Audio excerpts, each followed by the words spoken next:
Liquidity, and I know we talk a lot about liquidity, but it is still very relevant. This is what capacity and speed has done to liquidity.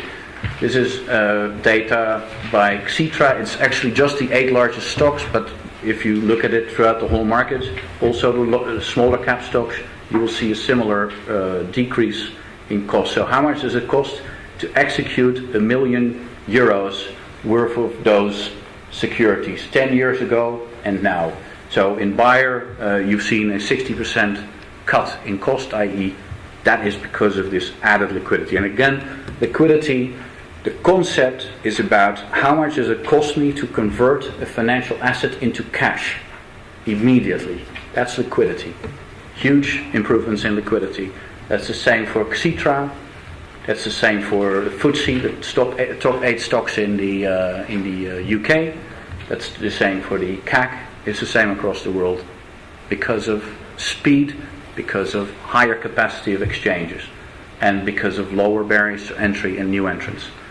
An interesting one I always find is the Tokyo Stock Exchange, because in 2010 they went to a new system, from a very slow system to a much faster system. The system was called Arrowhead. And they analyzed the data 3 months before the introduction of that system and 3 months after the introduction of that system.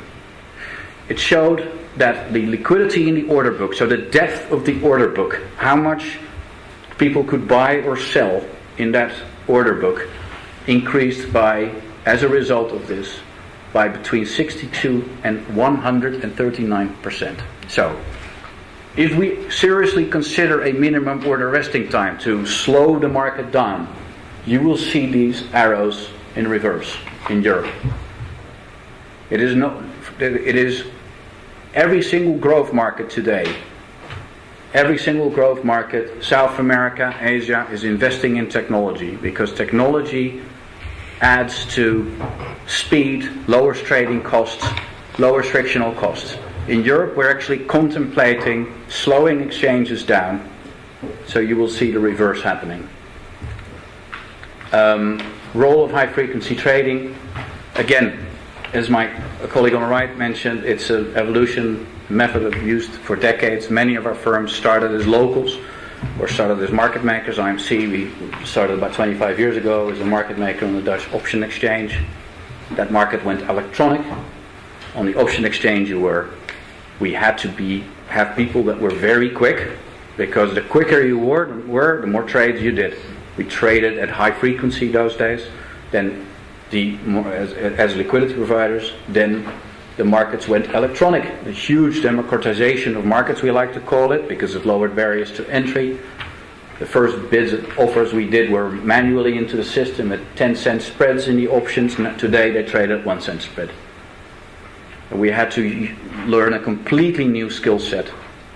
Again, a huge democratization of markets.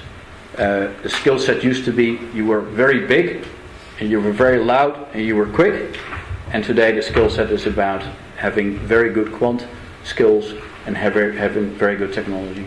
We compete with each other. We don't compete with institutions. Institutions come and they trade against our quotes. Again, this is high-frequency trading. It's technology are used by all market participants pretty much nowadays. There is no definition possible, we believe, because it is not about a type of activity, but about the frequency and speed of it. So it's quite unprecedented, I think, or I believe, I'm not sure, that anywhere we're trying to define a frequency of an activity. Anywhere, I believe. So, a car maker that now churns out 1 car a day versus Rolls-Royce that churn out 1 car a week, that car maker that's quicker is not called a high-frequency car maker.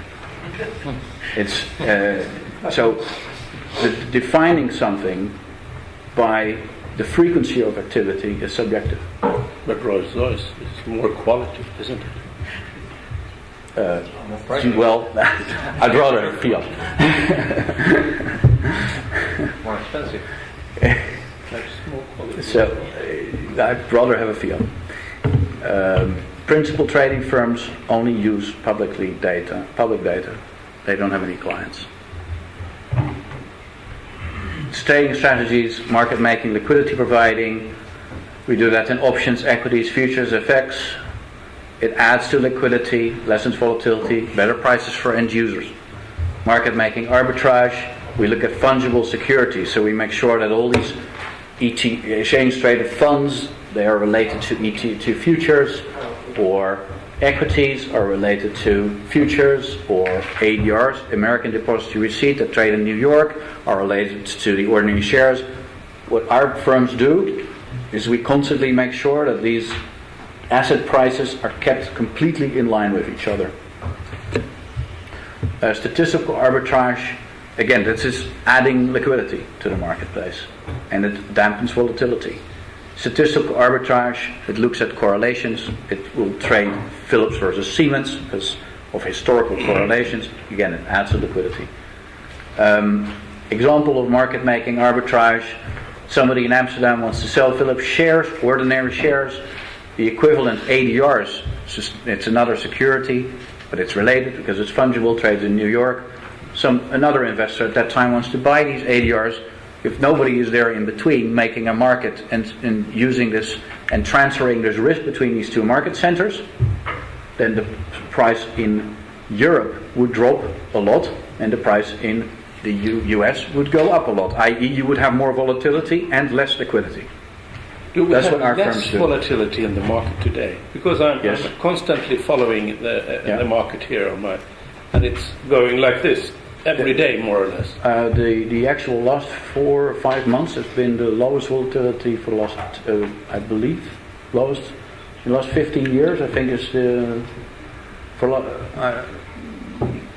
it's the lowest volatility 6-month period we've seen over the last 6 years. And again, the question is that volatility introduced by these micro structural factors? I have some charts in the end, which we'll go into this a bit. Very oversimplified view of the market. Why is ecology as a market so good? Fundamental investors look at a 3+ year time horizon. They only look at fundamentals. If everybody would only be looking at fundamentals, you'd virtually never have a trade, because they'd all be buying the same thing or selling the same thing right at the same time. So that's why you have people who look at catalysts, who look at technicals, who look at different things. They find each other as counterparts. If you only have intraday traders in the market, wouldn't be a very healthy market either, because there's nobody to provide their liquidity to. The fundamental investors would suffer if there's no intraday trading in the market, because there's nobody to consume liquidity from.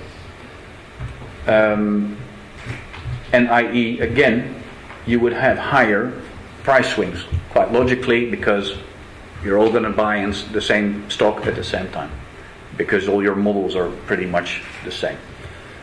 Sorry, I'm being a little bit disingenuous maybe about the asset management industry, but the models are often fairly similar. Position on MiFID II. We believe the regulatory environment should regulate all direct market participants. You should not have a situation where market participants don't have to be regulated. We think this environment should promote sound risk management to make sure that people bear risk that they can bear, and also support resilience and safe markets that can continuously open for people, and as a result, then people have the confidence that whatever they're buying, they can liquidate quickly if they want. At the same time, we should also preserve all these huge gains we've made through automation and competition. Substantially reduced trading costs, reduced bid-ask spreads, higher liquidity and lower barriers to entry.